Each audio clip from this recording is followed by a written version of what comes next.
So today's story is that of a mindset. It's a personalized story. I always love personal stories because they show the true struggle of the person of where they were versus what they have achieved and where they are right now. So our today's guest is Cam Hanna. He's a mindset coach. He's a mental coach, assisting people suffering trauma, ADHD, and he's helping people to navigate life and live a life of purpose, managing relationships, managing their finances, and living a much more fuller life in a much better fashion. Now, he has over 500,000 followers on social media platforms and various social media contracts in place that has literally set him up for life.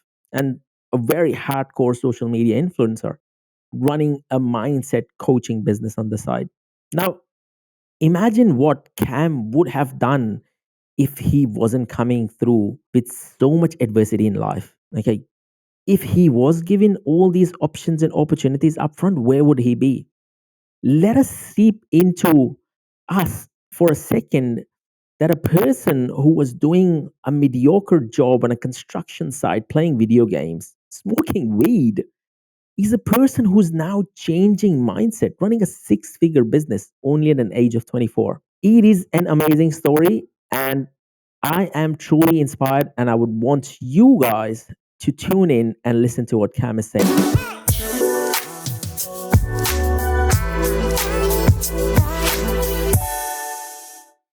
Hello, everyone. This is Moss from Helpmebuy Property Podcast, taking you and bringing you to another property podcast. And today we have someone who I met by chance, and so this is quite interesting. His name is Cam, and I'm going to bring him in shortly.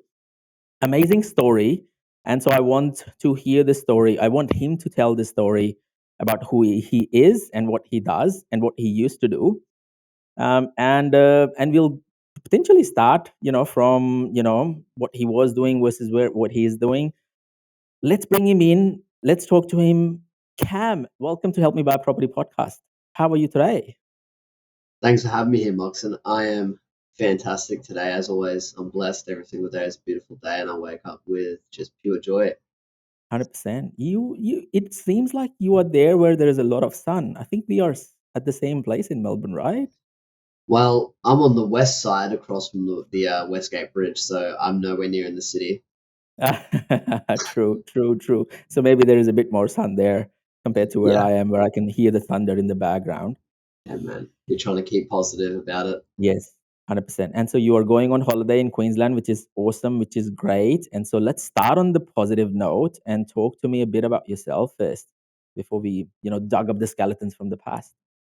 Well, I'm a mindset coach and content creator from Melbourne. I talk all about the real truth about ADHD and mental health that most people are too scared to talk about, not afraid to skirt the lines of censorship and just kind of say it how it is without the worry of getting banned. So that's what I love to do, and this is what I believe I'm truly built for. So I coach people through their self-sabotage problems in their relationship on the other end of the scale of ADHD. So that's currently where I'm at, loving life. Awesome. Awesome. Blessed. Perfect. And for listeners, look, bringing Cam in, it was such an inspiring story for myself. When I was talking to Cam, I'm a big believer in mindset shifts and mindset changes. I can't say mindset. I can say mindset.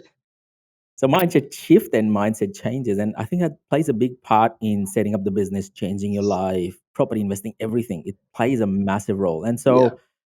so let's start with who Cam was and talk to me a bit about your early manhood struggles. And again, look, it comes back to I want to start off this conversation by saying that, of course, those who don't move, they don't realize that they are in chains, right? So, you've done amazing, in changing the mindset, changing the move. And so we are going back in, taking out some of the skeletons, open the closet, looking at some of the laundry that is in there. And so let's talk and look, be comfortable in talking. This is a safe space. So yeah. Who was Cam? Well, Cam just used to be a guy who sat around smoking weed all the time and playing video games and eating crap food. I don't know if I'm allowed to swear on the podcast. Hopefully, Yeah, go for it. Yeah, I use a lot of they complete. yes, yeah, we can add bleeps here and there. We can That's not an bleep issue. it out. Yeah, I used to sit around just eating shit food. I didn't really know who I was. I had no understanding about like the world or about people. I didn't have very good social skills, and I would kind of just push all my relationships away because I didn't believe that I was worth anything, and I was just working a dead end job. One day I got fired from that. It was electrical detailing where you go and you ever seen those at those like construction sites have the GPS stars and you're conducting the points on like conduits and stuff. So I used to do that, and I got fired from that for just underperformance and smoking weed too much. And yeah, I finally just woke up one day and I was like, something's got to change. I had like 15 grand in my bank account, which people said to me, "Oh God, Cam, like if you were really struggling that much, you wouldn't have 15 grand in your account." I just didn't go out and spend my money. I just sat on my money. I was earning like 1,200 a week, 200 to rent, and I barely bought anything. So I just sat on it. Yeah. So I moved back home and I started working on my physical fitness. Met a guy on a labor site one day who basically just changed my whole life. He taught me all about mindset transformation, physical fitness, and I even helped me start my very, very first fitness business, which is what I ran just over a year and a half ago, which I sold. And now I'm Nice. here. Now I'm here today, where I work full time online as a content creator, and also coaching people through their own self mastery and self sabotage in their And so, relationships. what was that one thing that basically changed everything? Of course, you tend to identify yourself as the ADHD guy. So talk to me a bit about that. Well, the one thing that led me to change was I just literally woke up and I had like a massive epiphany in the mirror. And I looked at myself, I was 89 kilos. Like, I'm nowhere near that now. I'm maybe like 72 and a half, 73 kilos with a good frame. And I just looked at myself and like, bro, what the fuck are you doing? Like, I looked at myself in the eyes, man to man in the mirror, which I think is what most people are too scared to do these days, and I knew something had to change. I was like, there's no way that I'm going to be 19 years old and then I'm going to be 70 living like this. I was like, nah, there's no way. I'm built for something different. I knew it deep inside. As a kid, I always wanted to be my own boss. And I was like, there's no way I'm going to not fulfill my potential to my inner child. So that was essentially what sparked the change. Yeah. And so, how was that diagnosis for ADHD that people put a stamp on? How does that work to bringing you down, really pulling your mindset down? I, I think that really frustrated me a lot. Looking back at it now, it frustrates me. Obviously, back then I wasn't on a conscious enough level to realize like how much it dragged me down. You see, what they do is they place these labels on you. When I say like they, I mean like elites, like big pharma, like all these people, right? They place these labels on you to conform you like a sheep. And so because you see like ADHD people, I truly believe that ADHD, like a big part of it is just a lack of conformity and being a rebel and seeing outside the system on an unconscious level when you're younger. And so you do these things that go against like what societal norms are, and they basically place you outside this box, and it really like messes up your social skills, and you're left quite alone. And what I notice with people that have the ADHD in their old age, like they tend to either be either A, in prison, or B, very very very successful in business. And I'm very glad that I ended up on the latter there. And so, like, let's talk about success, right? And so, look, I strongly believe that life is a climb, and once you do that climb, the view is awesome, the view is great. Oh But that yeah. struggle is magnificent, right? It's humongous, it's strong, and so I was saying this to my wife the other day that the struggles that we go through as we are building the business or as we are going through a change Mm. would be these old days that we would laugh about tomorrow with our grandkids or with family, right? We'd be like, oh, those good old days. And so you have naturally gone through that transition, and so you're running a successful channel, you're building up your mindset coaching business. What triggered you? Like you had one business going for you, and all of a sudden switch. Like why? Authenticity. Don't get me wrong. When I was in the fitness business, like there was parts of me that felt authentic, but I also lacked a lot of self worth at that stage because it's like, oh, I didn't have the 6 pack year round, and I wasn't like able to keep up with the fitness standards. Like it's actually it's a very I mean, every industry is competitive in essence, but the fitness industry is like, it's like next level, man. And considering that so many people are just using enhancements, it's almost impossible to keep up, especially at a Of younger age. And course. so I just got really frustrated at it, and this was at a point where like I wasn't really working on my inner. I wasn't doing the inner work. I didn't understand how to do it. Like I wasn't investing in myself. I was living. I had like a scarcity mindset with money. I still believed that money was real. Like all of these beliefs that I had, And it took me a long, long time to shift out of this. I think it probably took me about like, honestly, 6 months of consecutive work and just like rewiring my subconscious mind and my belief systems to get past this. So that's what sparked the change for me to transition from the fitness business, was just pure authenticity, because I have ADHD. I struggle with the self-worth, and I was like, you know what? This is clearly a problem in the market. And now I have like thousands of people that have messaged me about it. And that's so true, right? I think that's truly speak to the successful mindset in itself. What I felt day in, day out is successful people are the type of people who are out there trying to help more people. Okay. And so Mm, there are people who are unsuccessful and you talk to them and they are always questioning what's in it for me. And so that shift, is amazing because it puts you on a different pedestal completely, right?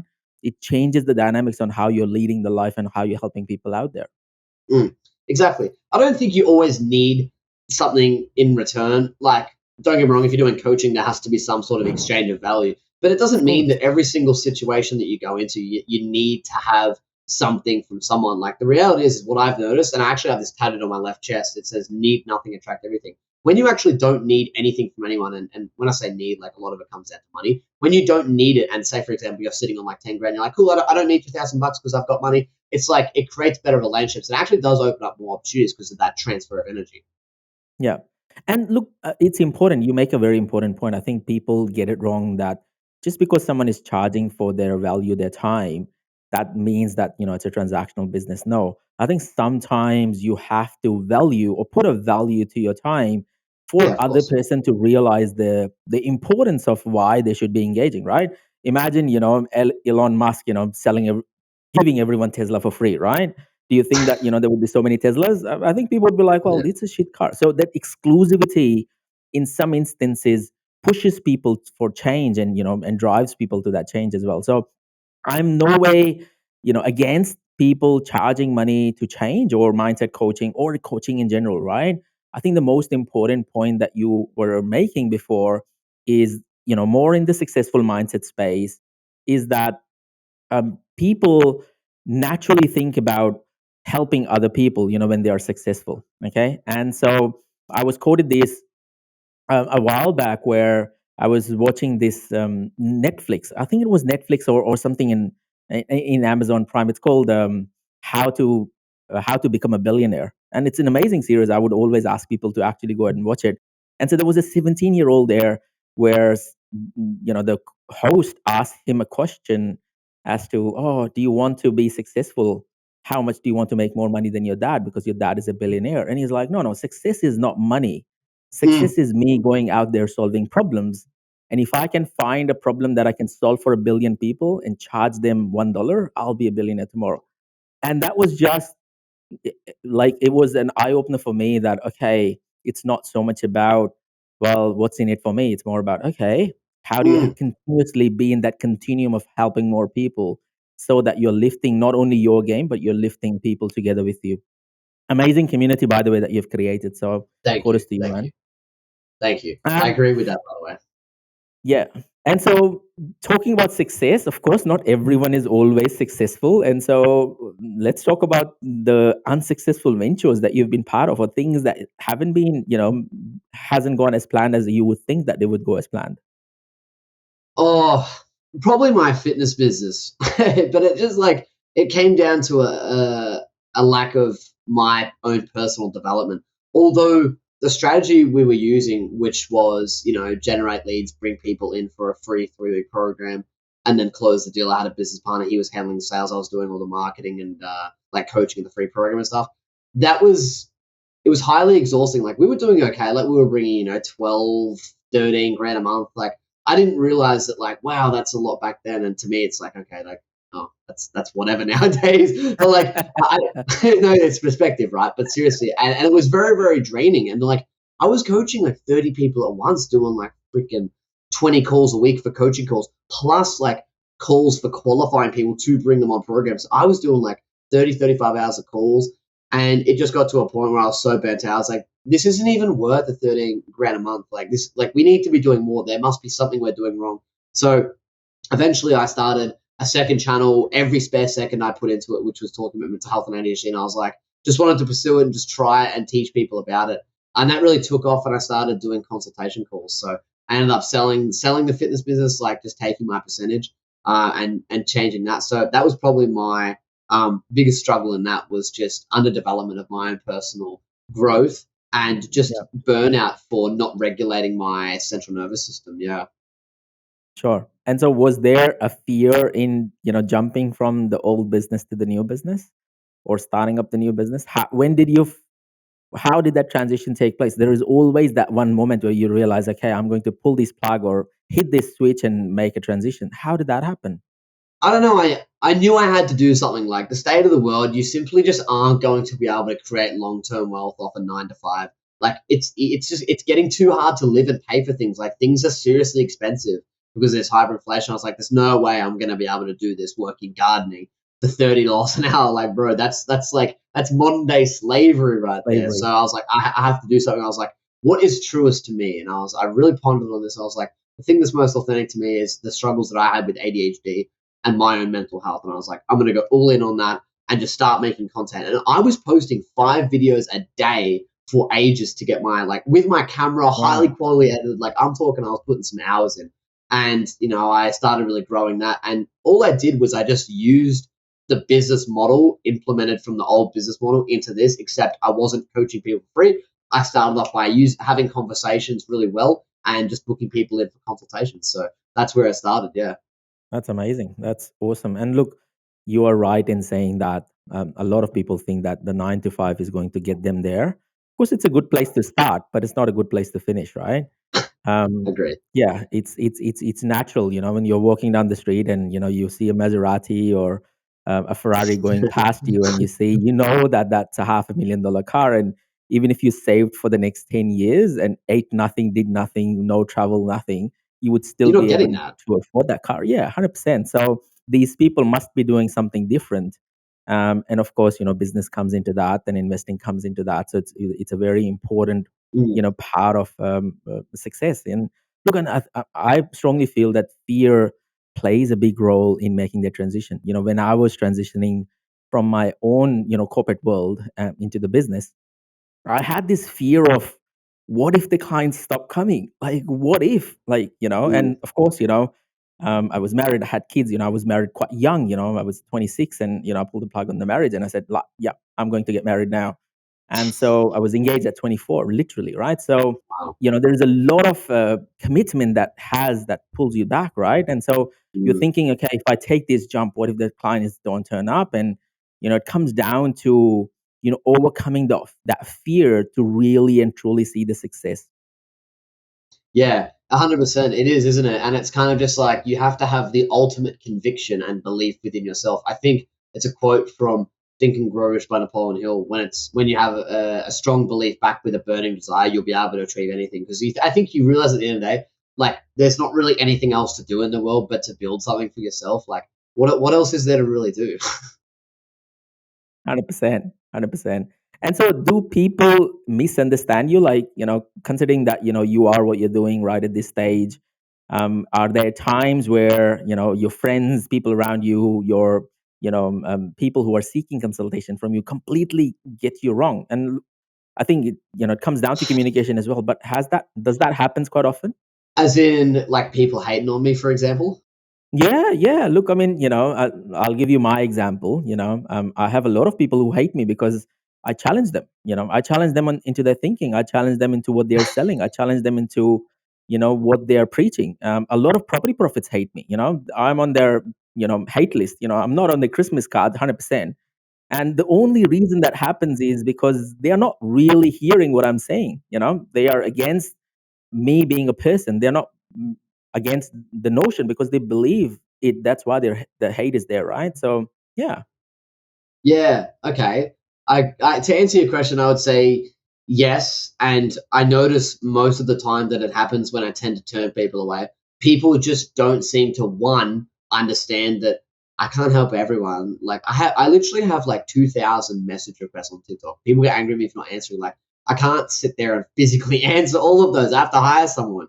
And wow, two, it's just like I have my own life as well, and I think going back to what we said before, that exclusivity and the scarcity is what breeds the value. You know, you look back in our hunter gatherer days, like food was scarce, it was really, really valuable. You have to use that in the modern world to get what you want and to be able to truly help people. Otherwise, people don't value it. And if they don't value something, either A, they're not going to do the work, or they're not going to just pay for it. Definitely, definitely. And so, if there was one thing that you think you should be remembered for your life in, when you are 80, Ooh. 90, 100, passing through the world, what would that be? Oh, God. Is anyone going to be remembered? We're all going to be wiped off 200 I don't years. know. Look, I mean, I'm a strong believer of legacy. I'm 100% a strong believer of legacy. A lot of what I'm doing right now, look, I mean, people ask me what does retirement mean to me, and I say, well, this is me being retired because I love what I'm doing, and so Exactly. and so naturally what I want is for people to remember when they are having these Mm. wonderful old moments that there was this guy from Pakistan. His name was Moss. He helped us when we were in their 20s or 30s set up our life, and now this inheritance or the generational wealth that we have was going to this person. That's my legacy. So yeah. Right. That's really cool. I respect that. And in terms of legacy, like maybe just that maybe probably just that he was a guy who just did his best to help everyone and just tried to do his best for the world. I think there's not enough people like truly trying to dramatically change the world, like in terms of like hunger and actual like mental health around the whole world. Like there's not enough unity. So I think I'd want to be Yeah. remembered for that. Yeah. Awesome, that sounds good. And being a mindset coach yourself, or health coach in the prior years, are there any people that Cam follows who is Cam influenced by in this world? And it doesn't have to be someone that you talk to. You could be influenced by people that you watch and you listen Hmm. to, and yeah. I would say that's a good question. I would probably say people like, well, right now, like I'm working on a lot of on money and wealth and things. So I'll probably say like it's within that realm. I'm not so much influenced by like mindset stuff. Like Jordan Peterson, like yeah, but I don't really listen to him. I would say people like Napoleon Hill and Robert Greene, and even like people like Kevin Trudeau, which is he's like a famous alchemist philosopher, all that stuff. So probably those people, and just learning more about the way money works in the world, because I used to live in such a scarcity mindset, and I realized like when I wasn't living abundant, I was putting out this energy of like, I need, and I wouldn't get anything. And it took me a little while. And unfortunately, you've got to kind of break past a little bit of a plateau, like get a couple of grand going. And then, for Yeah. example, in my business with trying to close sales, then I wouldn't come across as needy. So I was able to really work on that. So those people have helped me overcome a lot of that stuff in terms of mindset as well. Yeah. Because that's impacted all parts of my life, not just money, but relationships too. Yeah. And how have you implemented that through your own sort of business? What are you doing in that sort of space? So of course, you're generating a lot of cash flow as part of your coaching business. And so how are you converting that into It's recurring okay. business? It's How am okay. I? I mean, How am look, it's I? okay to be modest. Yeah, I'm not asking you, your revenue numbers and what your top line is looking like, but it's an important question because there is cash coming in, and if it's sitting in the bank account, and going back to your older days, right? You had 20,000 that you said, sitting in the bank account. Yeah, Every year that get passes through, it's eaten by inflation, right? And so a lot of that's people right. make that mistake. I used to make that a lot of mistake. And so, how has that thinking progressed? Of course, financially or from a financial literacy perspective. Oh, I would say one, understanding that money's not real, so it hasn't actually like it hasn't caused a lack in my life, and I'm not one to just blow money on silly things. It's kind of just like I'll know the true value of investing in things. Like for example, I eat out breakfast every day at Guzman White Gomez, high protein food. It's $20 or $18. I say 20. So I'm spending like 160 every week, but I'm increasing my vitality. My brain's fire. I'm operating at such a high performance, which means I can make more money. So just understanding that you actually do have to technically spend money investing in yourself first for your health, that actually is going to accelerate your relationship, your prosperity, and even just generating more cash in your business, because you can be more focused. So you've kind of got to make a bit more of a sacrifice, but it's a long-term game. You're not going to see a massive short-term return. Just kind of like on investment properties, right? You're not going to generate 100 grand equity in 3 days after investing on a property. Unlikely, at 100%. least. 100%. And I think that you Yeah. make a very important point. I think when you talk about abundance mindset versus poor mindset, right? Poor people save money to get rich, right? Whereas you look at rich, Yeah, they spend more money to make more money, right? And so, yeah. uh, if you take money out of the context, and if you say value, it's about value for money. Where are you spending your most effort or your Mm. most wealth, or to create more abundance in your life? And so it naturally works, right? I think it's 100%. It's there. Where can users find you online? Oh, that ADHD guy underscore. Pretty much everywhere. Facebook is Cam Hunter, and Instagram, YouTube, and TikTok is that ADHD guy with an underscore. Perfect. And just the leaving and the parting comments in relation to any thing that you live by, a quote, a saying that that resonates with you every morning. Is that something that really drives you when you wake up? Yeah, probably just what I said earlier in the call. Like the reality is and it takes a lot of mindset development and kind of lifting off like the veil or taking off the glasses to see this. But there really is nothing else to do in the world at all except kind of just like be out and enjoy nature, get in really good physical shape, have awesome relationships, and just stack some fat cash. Like there's literally nothing else to do. And I see too many people sit down and scroll on their phone and consume, consume, consume. And I used to do that, and that only gets you so far, and in fact, it doesn't really get you anywhere. Like there's nothing else to do. So I would say if you have a lack of drive, realize that there's really not much else to do. So you might as well just do it. Perfect. Look, lovely to have you on the show, Cam. It was awesome to talk to you. Keep doing what you're doing, brother. Thank you very much. This is Moss checking out. Enjoy, be safe, be kind, keep smiling, keep investing. This is Moss checking out. Thank you very much. Thanks for having me, Moxin. No, it Peace was out. up. It was lovely to have you.